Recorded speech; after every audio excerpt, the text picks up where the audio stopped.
अगर हम किसी पेशेंट की ब्रेथ साउंड सुनते हैं तो किस पेशेंट में इमीडिएट मेडिकल अटेंशन की रिक्वायरमेंट होती है? एक पेशेंट जिसको क्रैकल मिलते हैं, या जिसको रोंकाई मिले, या जिसको स्ट्राइडर मिले, या जिसको वीजेस मिले। इसका सही आंसर है कि उस पेशेंट को इमीडिएट मेडिकल अटेंशन की रिक्वायरमेंट है जिस पेशेंट में हमें स्ट्राइडर मिलता है।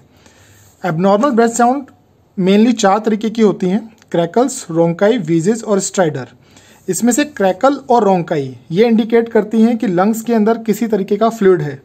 वीजेस इंडिकेट करती है कि जो हमारा एयरवे है वो नैरो हो गया है किसी भी वजह से।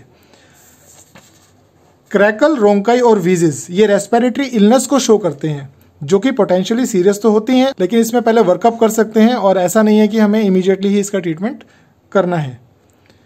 स्ट्राइडर रेस्पिरेटरी डिस्ट्रेस को इंडिकेट करता है और जो इस वजह से भी हो सकता है कि वो किसी तरह का एयरवे ऑब्स्ट्रक्शन हो, इसलिए इसमें इमीडिएट मेडिकल अटेंशन की रिक्वायरमेंट होती है।